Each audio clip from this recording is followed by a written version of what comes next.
Hello students, आप सभी का एक बार फिर स्वागत है।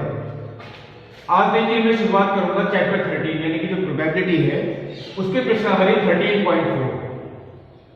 इसमें देखिए जितने भी क्वेश्चन होंगे वो यादृच्छिक चर से ही संबंधित होंगे। जो मैंने आपको इससे पिछले वीडियो में बताया था कि यादृच्छिक चर क्या होता है, उसका माध्य, प्रसरण, मानक विचलन। चलिए मैं शुरुआत करता हूं। इसका पहला क्वेश्चन देखिए, इसके 4 पार्ट हैं टोटल और इसमें ये बात पूछ रही है, बताइए कि निम्नलिखित प्रायिकता बंटनों में से कौन से एक यादृच्छिक चर के लिए संभव नहीं है, अपने उत्तर कारण सहित बताइए। यानी इसमें कौन सा बंटन ऐसा है जो सही है और कौन सा बंटन ऐसा है जो गलत है, यानी कि वो संभव ही नहीं है। अब देखिए मैंने आपको एक पहचान बताई थी, यादृच्छिक चर का जो मान होगा वो कोई भी वास्तविक संख्या ही होगी। वो नेगेटिव भी हो सकती है, पॉजिटिव भी हो सकती है, जीरो भी हो सकती है। यादृच्छिक चर के जो मान होते हैं ये कोई भी एक वास्तविक संख्या हो सकती है जो कि प्रतिदर्श समष्टि से ही संबंधित होती है। अब देखिए मैं एक बात कहता हूं, अगर ये जितनी प्रायिकताएं हैं इन सबका योगफल मैंने आपको बात में बताई थी, अगर इन सभी प्रायिकताओं का योगफल 1 के इक्वल आ गया तो ये बंटन बिल्कुल सही है। मैं चेक करके देखता हूं, देखिए इन सभी प्रायिकताओं का योगफल 0.4 प्लस 0.4 प्लस 0.2 यानी कि 1.0। इनका जो योगफल आता है यहां लिख देता हूं मैं, योग इज इक्वल टू 1.0 यानी कि 1। ये बिल्कुल सही है, ये बंटन देखिए संभव है, बिल्कुल ठीक है, इसमें कोई गलती नहीं है। अब देखते हैं देखिए सेकंड, यादृच्छिक चर के मान, चलिए बिल्कुल ठीक है, वास्तविक मान है, संभव भी है। प्रायिकताएं आपको क्या दी हुई है, 0.1, 0.5, 0.2, माइनस के 0.1 और 0.3। ये गलत है, भले ही इनका योगफल 1 आ रहा है। आप चेक करके देख सकते हैं, इनका योगफल शायद 1 आए, चलिए नहीं आए कोई बात नहीं है, हो सकता है 1 ही आए, लेकिन ये इसलिए गलत है क्योंकि ये जो प्रायिकता है देखिए ये नेगेटिव है। और ये बात मैंने आपको कई बार बताई थी, प्रायिकता का मान कभी भी नेगेटिव नहीं हो सकता। भले ही यहां योगफल 1 आ रहा है लेकिन प्रायिकता नेगेटिव नहीं हो सकती, इसका मतलब ये संभव नहीं है, ये गलत हुआ क्योंकि प्रायिकता कभी भी ऋणात्मक नहीं हो सकती। अब देखिए तीसरा, यादृच्छिक चर भाई, इसके वास्तविक मान है, बिल्कुल ठीक है। प्रायिकताएं क्या है, 0.6, 0.1, 0.2। अगर मैं इनका टोटल करता हूं तो 6 और 2 8 और 1 9, यानी कि इनका जो योग आता है वो आता है 0.9। ये 1 से कम है और अगर योग 1 से कम है तो ये भी गलत होगा क्योंकि योगफल सिर्फ 1 होना चाहिए, ना 1 से कम और ना 1 से ज्यादा, और प्रायिकता नेगेटिव कभी होनी नहीं चाहिए। अब आता है देखिए चौथा, यादृच्छिक चर z आपको दिया गया है, चलिए वास्तविक मान है, बिल्कुल ठीक है। अगर मैं इनका योग करके देखता हूं तो 3 और 2 5 और 4 9 और 1 10, तो 1 तो योगफल है, इनका योग गया 0.05 तो 1.05 आता है, यानी इनका जो योगफल है वो है 1.05, यानी ये 1 से बड़ा है। प्रायिकताओं का योगफल 1 से बड़ा नहीं हो सकता, इसका मतलब ये भी बंटन गलत है। आपका सिर्फ एक ही बंटन देखिए सही हुआ, वो हुआ केवल पहला वाला बंटन, क्योंकि प्रायिकताओं का योगफल 1 है, इसके वास्तविक और प्रायिकता कोई नेगेटिव भी नहीं है। अब देखिए जो सेकंड क्वेश्चन है, एक कलश में 5 लाल और 2 काली गेंदें हैं, यानी टोटल गेंदें 7 हैं, 2 गेंदें यादृच्छिक निकाली गई, या 7 में से हमने 2 गेंदें निकाली। मान लीजिए x जो है काली गेंदों की संख्या को व्यक्त करता है, यानी जो दूसरा क्वेश्चन आपको दिया रखा है, x जो व्यक्त करता है काली गेंदों की संख्या को व्यक्त करता है। मैं चलिए एक बार यहां लिख देता हूं, x काली गेंदों की संख्या को व्यक्त करता है।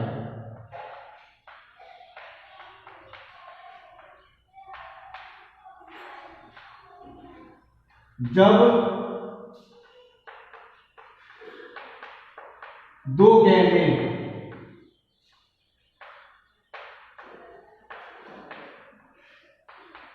यदृच्छया निकाली जाती हैं।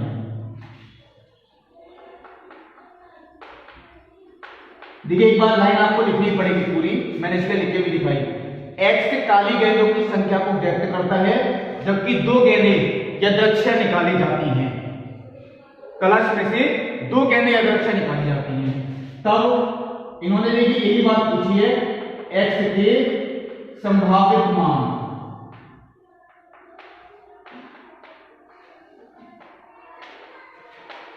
क्या क्या हो सकते हैं। 7 गेंदों में से देखिए हम दो गेंदें निकालते हैं, जिनमें 7 गेंदें को देखिए टोटल कितनी है, 5 लाल हैं 2 काली हैं। हमने उसमें से दो गेंदें निकाली।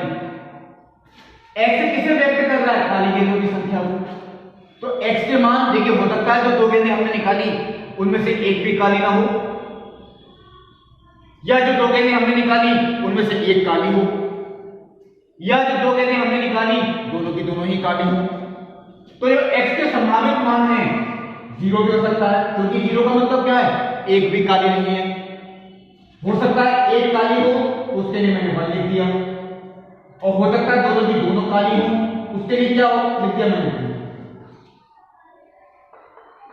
दोबारा देखिए बता देता हूं मैं आपको, जो दो गेंदें काली हमने निकाली और बैग में दो काली है भी, तो हो सकता है उनमें एक भी काली ना आए, क्योंकि दोनों की दोनों लाल आ सकती हैं। हो सकता है उसमें एक काली आ जाए, एक काली और एक लाल यानी कि, और हो सकता है दोनों की दोनों ही काली आ जाए। तो जो x के संभावित मान हैं वो यही होंगे 0, यानी एक भी काली नहीं हो सकता है एक काली हो तो 1 हो गया, हो सकता है दोनों की दोनों काली हो तो 2 हो गया। x के संभावित मान ये होंगे। अब पूछा क्या जाए, क्या x एक यादृच्छिक चर है?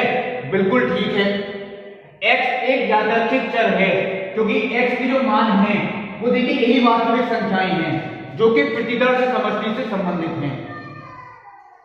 ये बिल्कुल एक यादृच्छिक चर है, x संभावित मान वो वास्तविक संख्याएं ले सकता है। बिल्कुल ठीक है। चलिए ये तो क्वेश्चन कंप्लीट हुआ। अब चलिए मैं देखता हूं तो थर्ड क्वेश्चन दे रखा है आपको। मान लीजिए x चितों की संख्या और पटों की संख्या में अंतर को व्यक्त करता है जब एक सिक्के को 6 बार उछाला जाता है।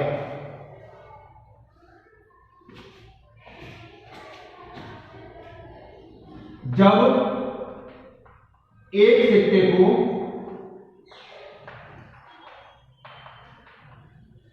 6 बार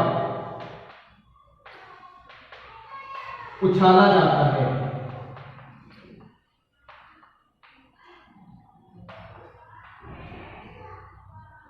तब x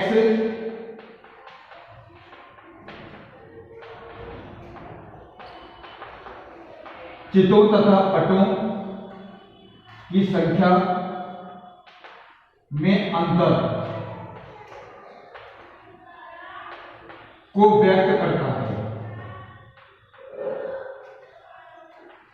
यानी हेड और टेल की संख्या में जो अंतर होगा वो यहां पे x है, जो कि यादृच्छिक चर है। ऊपर देखिए क्या था, काली गेंदें, हम दो गेंदें निकाल रहे हैं उनमें कितनी काली आ जाए, x उसको प्रदर्शित कर रहा है। यहां x किसे प्रदर्शित कर रहा है, जब एक सिक्के को 6 बार उछाला जाता है तो चितों और पटों की संख्या में अंतर, यानी हेड और टेल की संख्या में जो अंतर है उसे प्रदर्शित कर रहा है x। यानी चलिए मैं एक तरफ आपको अंतर दिखाने के लिए लिखता हूं हेड और टेल। जब हम एक सिक्के को 6 बार उछालते हैं तो हो सकता है उसमें 6 के 6 बार हेड आ जाए, टेल एक बार भी नहीं आए, या हेड 5 बार आ जाए, टेल एक बार आ जाए, 5 और 1 6, क्योंकि हमने 6 बार उछाला है। हो सकता है हेड 4 बार आ जाए, टेल 2 बार आ जाए, यह भी पॉसिबिलिटी है। हो सकता है हेड भी 3 बार आए और टेल भी 3 बार आए। हो सकता है हेड 2 बार आए और टेल कितनी बार आए, 4 बार। हो सकता है हेड 1 बार आए, टेल कितनी बार आता है, देखिए 5 बार। और हो सकता है हेड 1 बार भी नहीं आए, 6 के 6 बार चला जाए टेल। ये सारी संभावनाएं हैं जब हम एक सिक्के को 6 बार उछाल रहे हैं। अब इनका जो अंतर है, हेड और टेल का अंतर, वो देखिए अंतर जो होगा वो प्रदर्शित कर रहा है एक्स। अब इसके संभावित मान क्या क्या है? हेड और टेल का अंतर 6 - 0 यानी कि 6। हेड और टेल का अंतर 5 - 1 यानी कि 4। हेड और टेल का अंतर 4 - 2 यानी कि 2। हेड और टेल का अंतर 3 - 3 यानी कि 0। फिर हेड और टेल का अंतर, अब देखिए ये नहीं करें आप 2 - 4, हेड और टेल का अंतर सिर्फ अंतर चाहिए, वो पॉजिटिव अंतर हो। हेड और टेल का जो अंतर है वो पॉजिटिव हो, तो यानी 4 - 2 वो कितना हो गया? 2, वो हम लिख चुके। 5 - 1 4 वो लिख चुके। 6 - 0 6 वो भी लिख चुके। यानी x के जो संभावित मान हैं वो सिर्फ यही हैं। कौन कौन से? 0 2 4 और 6, ये हुए x के संभावित मान। चलिए ये क्वेश्चन भी मैंने आपको बता दिया। ये आपसे सिर्फ देखिए ये बात अभी तक पूछी गई है कि x के संभावित मान क्या हैं। पूरा प्रायिकता बंटन देखिए इनमें निकलवाया ही नहीं गया था। अब देखिए मैं आगे की क्वेश्चन देखता हूं जिनमें शायद प्रायिकता बंटन निकलवाया गया हो। देखिए क्वेश्चन नंबर 4 जो है उसके 3 पार्ट हैं। कौन से 3 पार्ट हैं? पहला पार्ट देखिए लिखा है एक सिक्के की 2 उछालों में, यानी एक सिक्के को 2 बार उछालने पर चितों की संख्या का प्रायिकता बंटन ज्ञात कीजिए। एक सिक्के को 2 बार उछालने पर चितों की संख्या यानी कि हेड कितनी बार आ सकता है, इस बात का प्रायिकता बंटन। चलिए दूसरा पार्ट क्या है? 3 सिक्कों को एक साथ एक बार उछालने पर। देखिए इसका मतलब सेम ही माना जाता है। हम 3 सिक्कों को एक साथ उछालें या एक सिक्के को 3 बार उछालें, वो सेम ही कंडीशन है, उसमें कोई डिफरेंस नहीं होता। 3 सिक्कों को एक साथ एक बार उछालने पर पटों की संख्या का, यानी कितनी बार टेला, कितने सिक्कों पर टेल आ सकता है। और ऐसे ही देखिए तीसरा पार्ट क्या है? एक सिक्के की 4 उछालों में चितों की संख्या का, यानी एक सिक्के को 4 बार उछालने पर हेड कितनी बार आ सकता है। चित का मतलब क्या है? देखिए हेड के लिए प्रायिकता बंटन ज्ञात कीजिए। मैं आपको देखिए तीसरा पार्ट ही करवा रहा हूं। माना एक सिक्के को 4 बार उछालने पर एक्स चितों की संख्या को व्यक्त करता है। देखिए जिस चीज का भी आपको प्रायिकता बंटन निकलवाते हैं, आप पहले वो चीज लिख के दिखाएंगे कि एक्स किसे व्यक्त कर रहा है। आपसे चितों की संख्या कहते हैं, एक्स चितों की संख्या को व्यक्त करेगा। आपसे पटों की संख्या कहते हैं, एक्स पटों की संख्या को व्यक्त करेगा। तो यहां पे देखिए चित के लिए पूछा है, एक्स चितों की संख्या को व्यक्त करता है। तब एक्स के संभावित मान क्या क्या पॉसिबल है, जो अभी थोड़ी देर पहले मैंने आपको सेकंड और थर्ड क्वेश्चन में बताया। अब चलिए यहां भी देखते हैं। अगर हम देखिए एक सिक्के को 4 बार उछालते हैं तो हो सकता है उसमें एक बार भी चित नहीं आए, इसका मतलब 0, एक बार भी नहीं आए। हो सकता है एक बार चित आए, हो सकता है 2 बार चित आए, हो सकता है 3 बार चित आए, या हो सकता है चारों के चारों बार चित आए। एक सिक्के को अगर हम देखिए 4 बार उछालते हैं तो पॉसिबिलिटी तो यही होगी, एक बार भी हेड ना, एक बार हेड आ जाए, 2 बार हेड आ जाए, 3 बार हेड आ जाए, चारों के चारों बार हेड आ जाए। तो जो x के संभावित मान है वो यही होंगे 0 1 2 3 4। और x के संभावित मान देखिए, अगर ये सब एक वास्तविक संख्याएं हैं जो कि प्रतिदर्श समष्टि से ही संबंधित हैं, इसका मतलब x एक यादृच्छिक चर है। या आपको पहले देखिए लिख के दिखाना पड़ेगा, x एक यादृच्छिक चर है।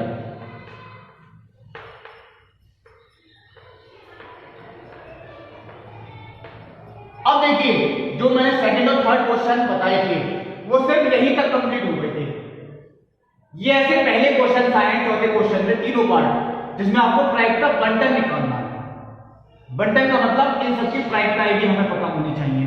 तो सबसे पहले देखिए हम इन सबकी प्रायिकताएं भी निकालें। x = 0, इस बात की प्रायिकता क्या है? x = 1, इस चीज की प्रायिकता। x = 2, x = 3 और फिर x = 4।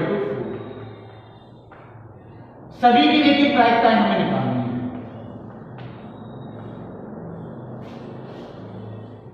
x = 0 का मतलब x इक्वल टू देखिए 0 का मतलब एक बार भी हेड नहीं आए, यानी चारों के चारों टेल हो जाए। एक बार भी हेड नहीं आए यानी चारों के चारों कैसे हो जाए, टेल। मैं देखिए यहां समझाने के लिए लिखता हूं, एक बार भी हेड नहीं, इसका मतलब तो चारों के चारों टेल की बात हो रही है, यानी पहले पे भी टेल आए, दूसरे पे भी टेल, तीसरे पे भी टेल और चौथी बार भी टेल आए। तो देखिए टेल आने की प्रायिकता जब हम सिक्के को एक बार उछालते हैं, ये हमने पहली बार उछाला, जब हम सिक्के को एक बार उछालते हैं तो टेल आने की प्रायिकता क्या होती है, 1/2। देखिए मैंने यहां लिख दी। दूसरी बार भी टेल आने की प्रायिकता 1/2, तीसरी बार भी टेल आने की प्रायिकता 1/2 और चौथी बार भी टेल आने की प्रायिकता 1/2। मैंने अधूरा छोड़ दिया। अब देखिए एक बार टेल यानी एक बार हेड आने की प्रायिकता, एक बार हेड का मतलब हेड एक बार आएगा, टेल आएगा फिर 3 बार, यानी इस चीज की प्रायिकता आपसे निकलवा रहे हैं।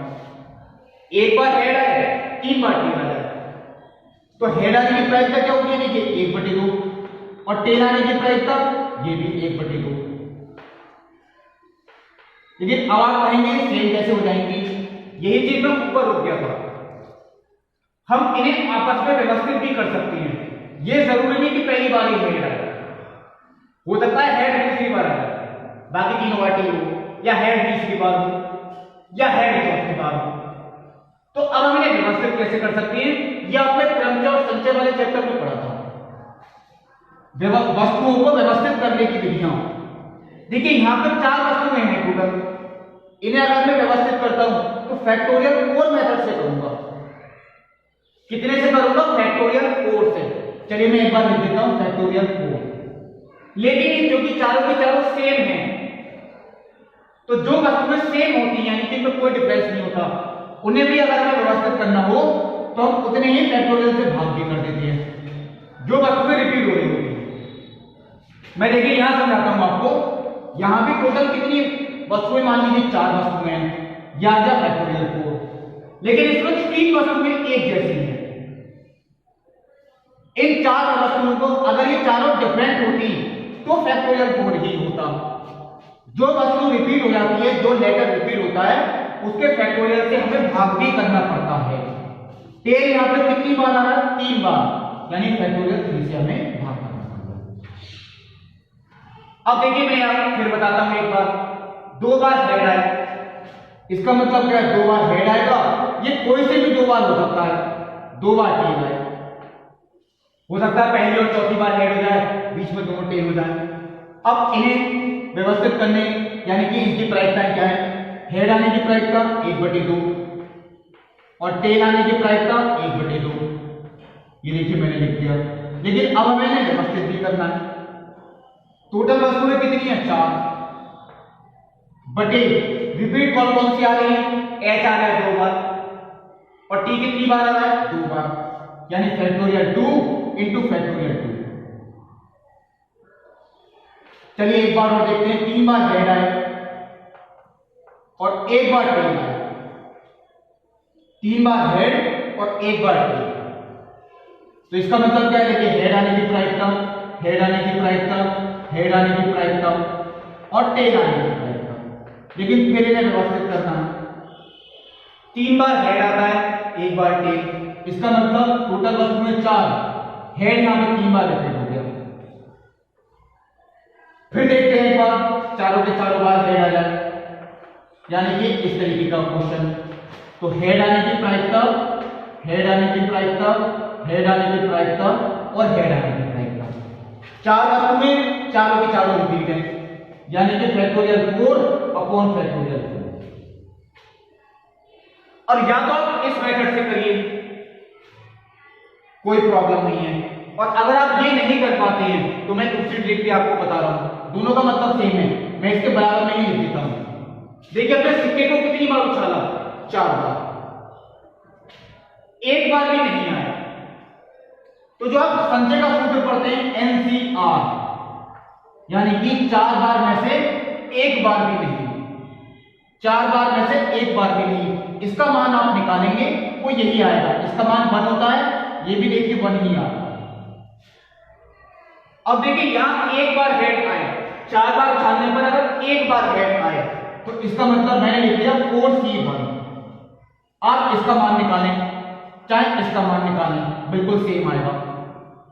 यहां क्या लिखा है, 4 में से 2 बार हेड आए, मैंने इसलिए ऐसे भी लिख दिया 4C2, कोई डिफरेंस नहीं है, बिल्कुल ठीक है।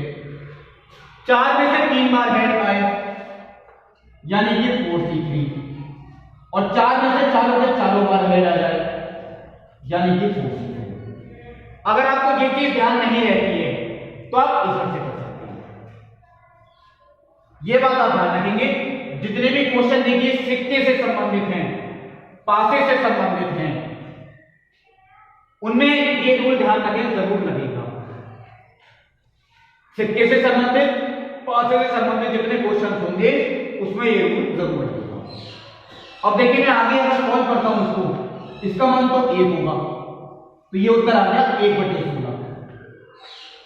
इसे अगर मैं सॉल्व करता हूं तो इसका मान आप सॉल्व कर सकते हैं, 4 को बाहर लिया, फैक्टोरियल 3 से फैक्टोरियल 3 कट गया, या इसका मान निकालने 4 ही आएगा, तो ये 1/16 गुणा 4 यानी कि 4/16। इसका मान निकालें 4C2 का, factorial 4 upon factorial 2 into factorial 2, ये मान 6 आएगा, आप निकाल के देख सकती हैं। तो ये हो गया देखिए 6/16।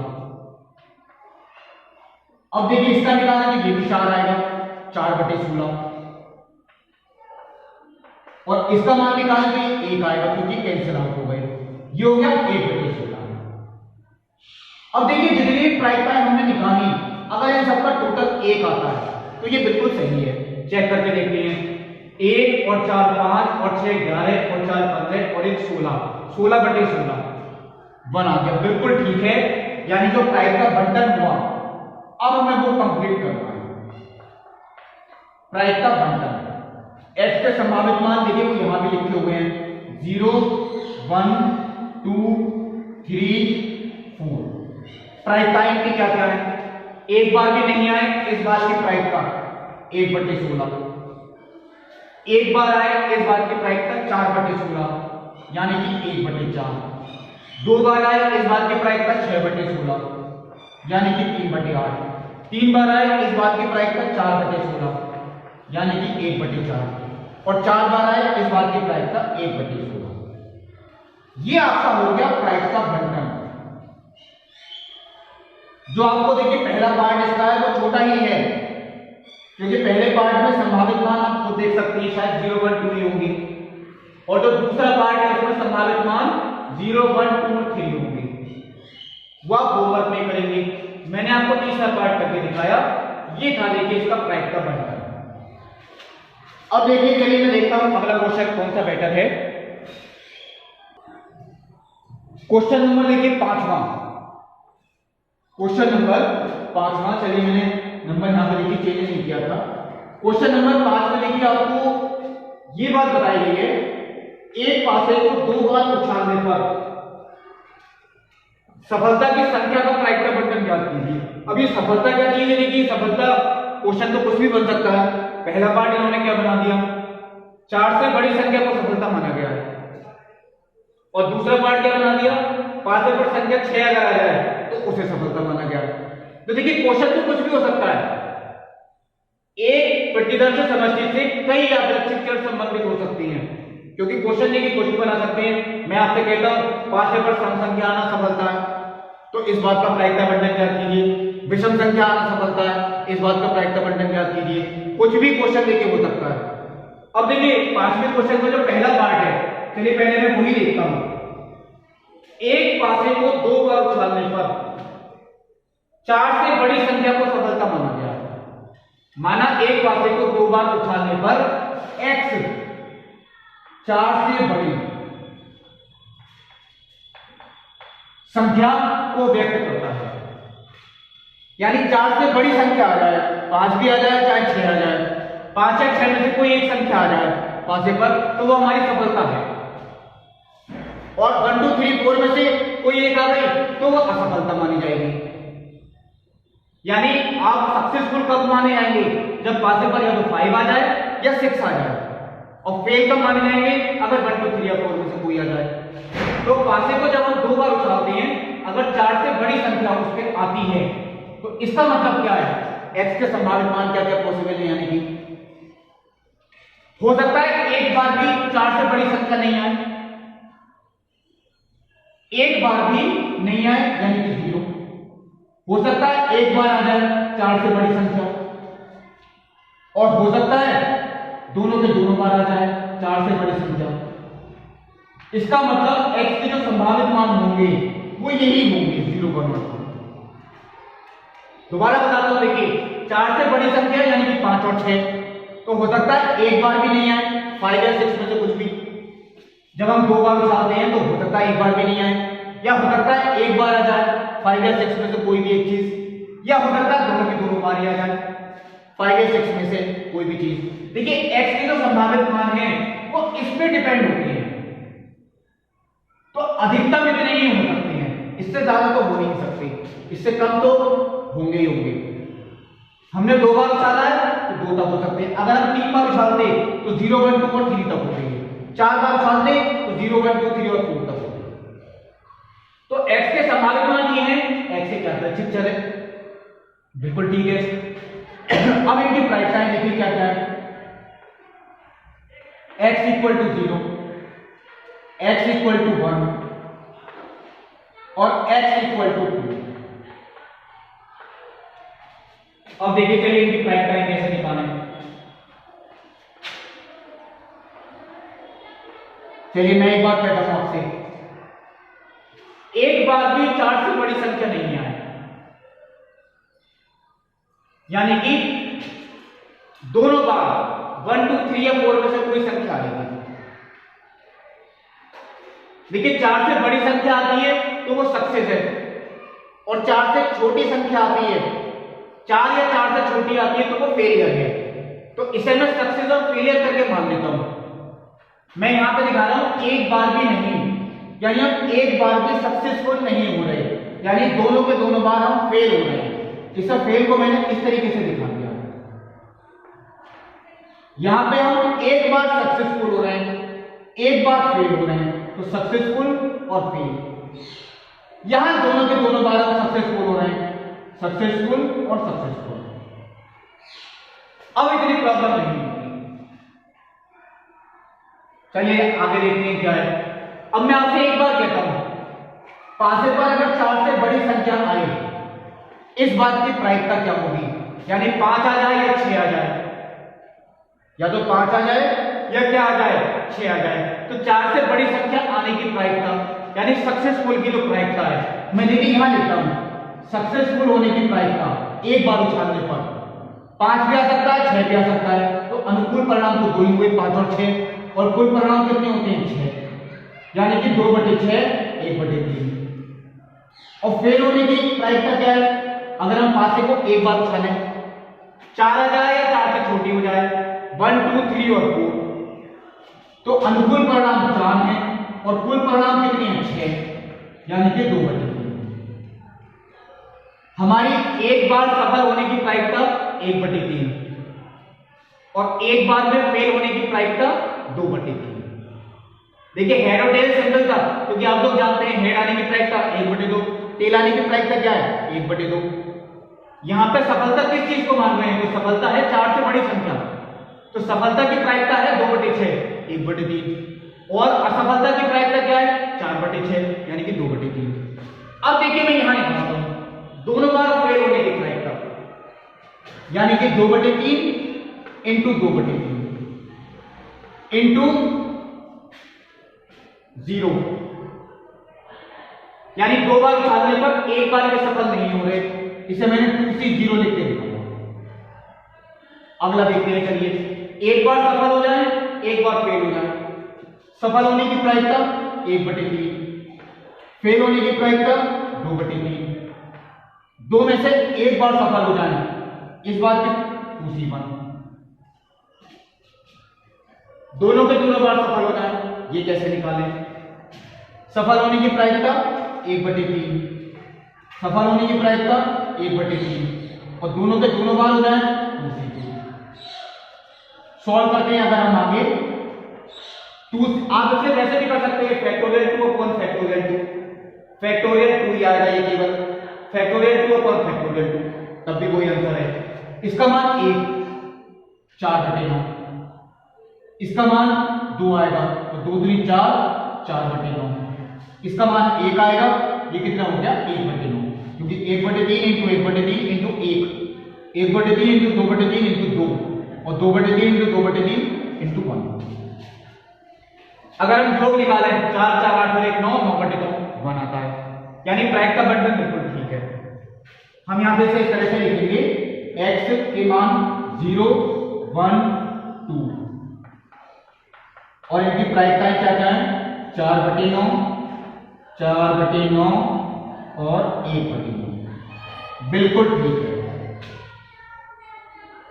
अब देखिए मैं अपनी तरफ से ये बात कह देता हूं, शायद आगे क्वेश्चन आएंगे भी। अगर इसी में आपसे देखिए ये बात कहते प्राइम का बंटन तक तो यहां तक कंप्लीट हो गया, अगर इसी में आपसे ये बात कहें कि इसका माध्य निकालिए यानी कि प्रत्याशा, जो मैंने आपको बताई थी बात, तो उसका सूत्र क्या है सिग्मा px यानी p1 into x1 plus p2 into x2 plus p3 into x3। मैं यहां लिख देता हूं देखिए p1 into x1 plus p2 into x2 plus p3 into x3 क्या आएगा 4/9 into 0 plus 4/9 into 1 plus 1/9 into 2, तो 0 प्लस 4/9 प्लस 2/9 यानी कि 6/9, ये कितना हो गया 2/3। ये आपकी देखिए माध्य है, इसे आप देखिए माध्य भी कहते हैं या इसे प्रत्याशा भी कहते हैं, दोनों का मतलब देखिए सेम है। अब देखिए इसी में अगर आप ये कहते इसका प्रसरण, मैं आपको इसे बता रहा हूं, शायद आगे क्वेश्चन देखिए होंगे भी, पूछा नहीं था ये, मैं आपको देखिए अपनी तरफ से निकाल के दिखा रहा हूं, यानी कि प्रसरण जिसे आप सिग्मा स्क्वायर से व्यक्त करते हैं। तो मैंने इसका आपको सूत्र लिखा था p1 into x1 square plus p2 into x2 square plus p3 into x3 square minus माध्य का स्क्वायर। चलिए देखते हैं क्या आएगा सॉल्व करके। p1 इंटू x1 स्क्वायर, तो x1 का square 0, 0 into 4/9, 4/9 into 0 plus p2 into x2 का स्क्वायर, तो x2 का स्क्वायर यानी 1 का स्क्वायर कितना हो गया 1, 4/9 इंटू 1 याद है, plus p3 into x3 square, x3 का स्क्वायर कितना हो गया 4, 1/9 इंटू 4 याद है, माइनस माध्य का स्क्वायर, और माध्य हम पहले ही निकाल चुके 2/3 का स्क्वायर यानी कि 4/9, 0 प्लस 4/9 प्लस 4/9, 0 प्लस 4/9 प्लस 4/9 यानी कि 8/9 माइनस 4/9 यानी कि यह आता है देखिए प्रसरण आपका कितना आ गया वो 4/9। अब आता है लास्ट में यानी कि मानक विचलन,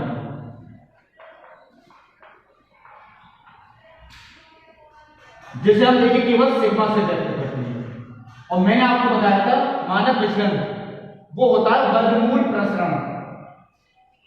अगर आप देखिए प्रसरण निकाल चुके हैं उसका हम वर्गमूल निकाल दें, 4/9 का वर्गमूल 2/3, ये आपका हो गया मानक विचलन यानी कि स्टैंडर्ड डेविएशन। प्रायिकता बंटन जब पूछा जाए आपसे यहां तक छोड़ देंगे, माध्य निकालना है तो माध्य निकालेंगे, प्रसरण निकालें तो माध्य की जरूरत पड़ेगी, प्रसरण निकालेंगे, और मानक विचलन यहां तक हो गया। ये क्वेश्चन आपको देखिए कंप्लीट हुआ। आपको देखिए इसका जो सेकंड पार्ट है, पासे पर संख्या 6 प्रकट होना, या खुद करेंगे, हो सकता है एक बार भी संख्या 6 नहीं आए, या एक बार आ जाए संख्या 6, या दो बार आ जाए संख्या 6, तो सफलता की प्रायिकता क्या हो गई? देखिए संख्या 6 आने की प्रायिकता क्या होती है 1/6, और नहीं आने की क्या होती है 5/6, तो सफलता की प्रायिकता 1/6 असफलता की क्या हो गई 5/6। या क्वेश्चन होमवर्क में करेंगे। अब देखिए मैं अगला क्वेश्चन देखता हूं, बहुत अच्छा है वो क्वेश्चन भी। क्वेश्चन नंबर 6 बहुत अच्छा क्वेश्चन है। देखिए पहले मैं एक बार देखिए पढ़ देता हूं। 30 बल्बों के एक ढेर में से जिसमें 6 बल्ब खराब हैं, यानी कि जो आपका ढेर है 30 बल्बों का, उसमें 6 बल्ब खराब हैं, बाकी के जो 24 बल्ब हैं वो सही हैं।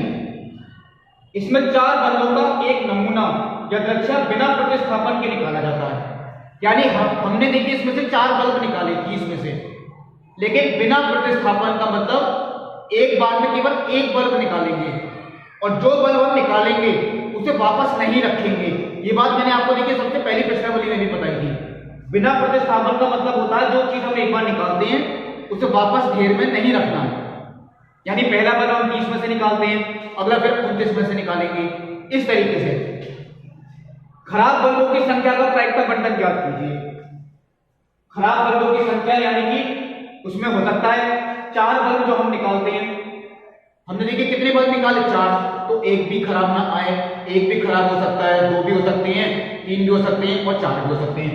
मैंने देखिए एक बार लाइन लिखी हुई है, माना 30 बल्बों के ढेर में से जिनमें 6 बल्ब खराब हैं, 4 बल्ब निकाले जाते हैं यदृच्छा बिना प्रतिस्थापन के। हमने देखिए 4 बल्ब निकाले हैं, मैंने अंडरलाइन किया इस बात को। जितने बल्ब हमने निकाले हैं उससे डिपेंड है यहाँ पे क्वेश्चन। हमने कितने 30 में से टोटल 30 हैं, निकाले कितने हैं 4 बल्ब यदृच्छा बिना प्रतिस्थापन के निकाले जाते हैं। और हमें बंटन किसका निकालना है? खराब बल्बों की संख्या का। तो मैंने यही मान लिया यदि x खराब बल्बों की संख्या को व्यक्त करता है तब x के संभावित मान क्या क्या है। देखिए हमने 4 बल्ब निकाले, हो सकता है चारों में से एक भी ना हो खराब, या हो सकता है एक खराब हो जाए, 2 खराब हो, 3 खराब हो, या चारों के चारों खराब हो। ये हुए x के संभावित मान। जितने बल्ब हमने निकाले हैं उससे ज्यादा नहीं हो सकते। सिक्के और पासे में जितनी बार हमने उछाला होता है उससे ज्यादा x का मान नहीं हो सकता। यहां हमने देखिए कितने बल्ब निकाले हैं 4, तो 4 तक खराब, क्योंकि बल्ब टोटल 6 खराब हैं, ये बात ध्यान रखें आप, इसलिए 4 भी खराब हो सकते हैं बल्ब, ये बात आप ध्यान रखेंगे। अब देखिए इनकी प्रायिकताएं कैसे निकालें। चलिए मैं लिख देता हूं यहां पर,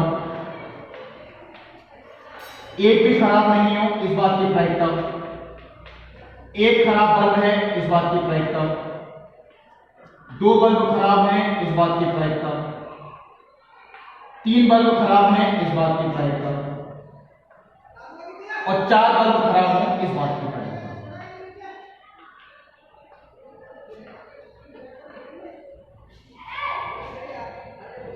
एक भी खराब नहीं है, एक खराब हो सकता है, 2 हो सकते हैं खराब, 3 हो सकते हैं और 4 पे 4 हो सकते हैं। तो चलिए पहले मैं एक बार देखता हूं किस तरीके से लिख सकते हैं।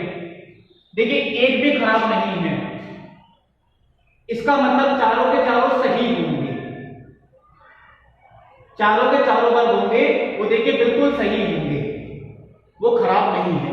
सही बल्ब देखिए 30 बल्ब टोटल है, सही बल्ब कितने हैं 24, तो पहले वाली की प्रायिकता हो गई 24/30,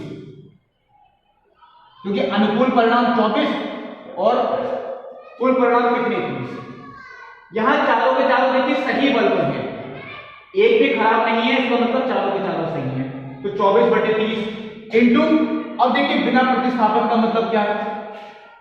अगर हम पहला 30 में से निकाल रहे हैं तो अगला निकालेंगे 29 में से, क्योंकि जो बल्ब हमने पहली बार निकाल लिया उसे वापस नहीं रखना। उससे अगला कितने में से निकालेंगे 28 में से, और उससे अगला कितने में से निकालेंगे 27 में से।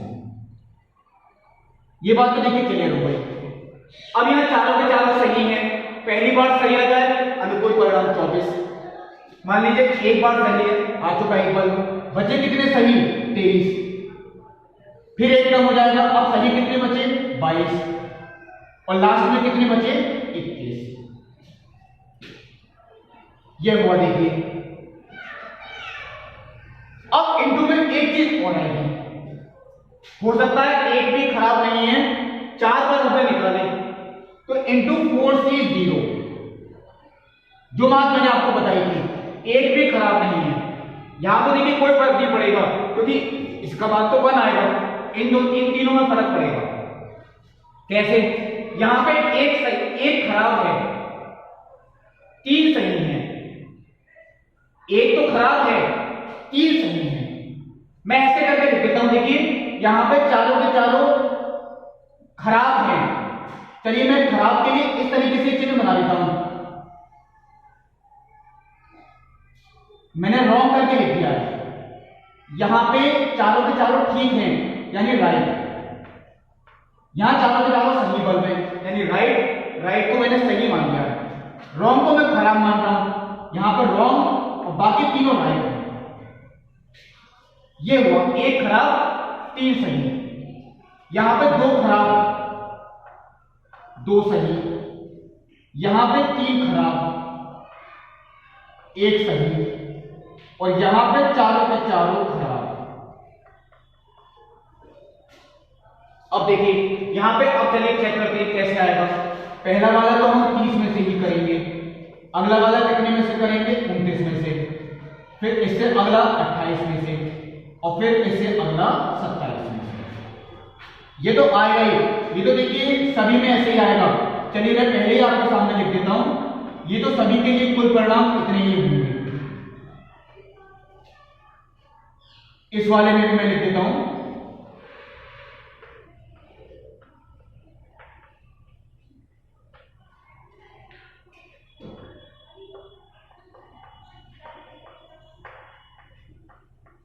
अब आते हैं देखिए ऊपर अनुकूल परिणाम पे। एक खराब कितने हैं? 6 में से कोई भी खराब हो सकता है। 3 सही होंगे। सही कितने हैं? 24। तो पहला वाला तो 24 में से ही होगा, दूसरा वाला 23 में से होगा क्योंकि एक कम होता जाएगा और तीसरा वाला किस में से होगा? 22 में से। इनटू केवल एक खराब हो, या तो मैं लिख दूं देखिए फैक्टोरियल 4 अपॉन फैक्टोरियल 3 और नहीं तो 4c1 क्योंकि चारों में से तो कोई सा भी एक खराब हो सकता है। यहां चारों में से कोई से भी 2 खराब हो सकते हैं, यहां चारों में से कोई से भी 3 खराब हो सकते हैं और यहां चारों में से चारों ही खराब। अब आते हैं इसका उत्तर। 2 खराब 2 सही। खराब कितने हैं? 6। पहला वाला 6 में से आएगा, दूसरा वाला 5 में से आएगा। 2 सही, पहला वाला 24 में से आएगा क्योंकि सही 24 है, दूसरा वाला 23 में से होगा। बाकी मैंने लिख दिया। अब आते हैं इसको 3 खराब। पहला वाला 6 में से, दूसरा वाला 5 में से, तीसरा वाला 4 में से। 3 तो खराब, 1 सही। सही कितने हैं? 24। यहां चारों के चारों खराब है यानी पहला वाला 6 में से, दूसरा 5, तीसरा 4, चौथा 3 में से। इन सबको अगर हम सॉल्व करें तो जो भी प्रायिकताएं आएंगी देखिए, मैं चलिए दूसरा में छोड़ दूंगा क्योंकि अगर मैं सॉल्व करूंगा तो वीडियो देखिए आपका लेंथी होगा। आप जब इन्हें सॉल्व करेंगे चेक करके देख रहे हैं पूरी कैलकुलेशन को, सबकी प्रायिकताओं का योगफल 1 होगा। अगर वो इतना होगा तो इसका मतलब आपने बिल्कुल सही किया है, उसमें कोई गलती नहीं होगी। ये चलिए मैं आपको कह देता हूं, आप पूरा क्वेश्चन इसे सॉल्व कर सकते हैं, इसका बंटन भी कंप्लीट कर लेंगे। अब देखिए आज की वीडियो में मैं एक क्वेश्चन आपको और बताता हूं। देखिए जो 7वां क्वेश्चन है इसमें लिखा है एक सिक्का समसर्वै संतुलित नहीं है। इसका मतलब ये है, ये सिक्का देखिए संतुलन में अगर नहीं है तो हेड आने की और टेल आने की प्रायिकताएं जो 1/2 होती हैं वो नहीं होंगी, क्योंकि देखिए इसमें ये बात लिखी है, चित्त प्रकट होने की संभावना पट प्रकट होने की संभावना की 3 गुनी है। हेड आने की जो संभावना है वो 3 गुनी है टेल आने से। मैं देखिए यहां लिख देता हूं, माना पट प्रकट होने की संभावना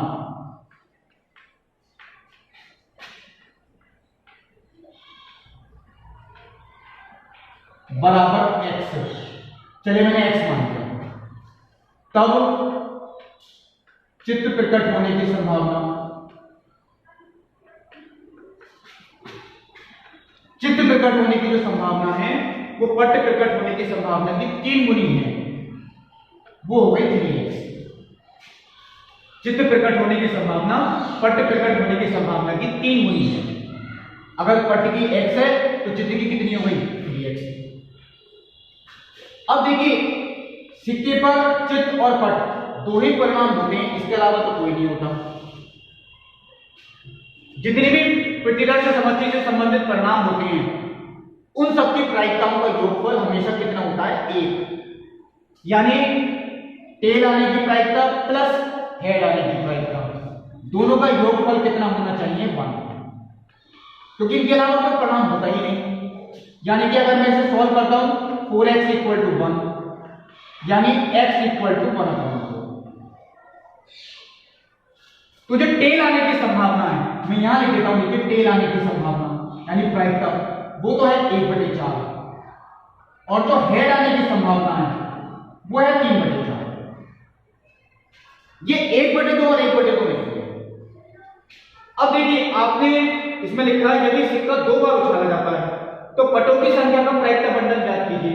अगर हम सिक्के को 2 बार उछालें तो हो सकता है उसमें एक बार भी पट नहीं आए, या हो सकता है उसमें एक बार पट आ जाए, या हो सकता है उसमें दोनों के दोनों बार पट आ जाए। ये आपको कंप्लीट करनी है। एक बार भी पट नहीं आए यानी दोनों के दोनों बार हेड आ जाए, एक बार पट आए और दोनों के दोनों बार पट यानी कि टेल आए, तो दोनों बार यहां पे क्या है हेड आने की संभावना 3/4 इंटू 3/4 इंटू 2c0, यहां पे 1/4 इंटू 3/4 इंटू 2c1 और यहां पर 1/4 इंटू 1/4 इंटू 2c2। वो आप कंप्लीट कर लीजिए। ये क्वेश्चन भी आपका कंप्लीट हो जाएगा। और एक क्वेश्चन देखिए मैं और कहता हूं आपसे, आगे का क्वेश्चन है वो भी आप कर सकते हैं। क्वेश्चन नंबर 10 10वां क्वेश्चन, एक सिक्के को 3 उछाल में प्राप्त चित्तों की संख्या का माध्य ज्ञात कीजिए। एक सिक्के को 3 बार उछालने पर, ये तो कर सकते हैं आप, बहुत सिंपल है। हो सकता है एक बार भी नहीं आए हेड, एक बार भी आ सकता है, 2 बार भी आ सकता है और 3 बार भी आ सकता है। चलिए ये मैंने होमवर्क में दे दिया। इसके जो बाकी के क्वेश्चन होंगे देखिए वो मैं आपको अगले वीडियो में बताऊंगा, यानी कि इसका पार्ट 2 वीडियो। तब तक के लिए नमस्कार।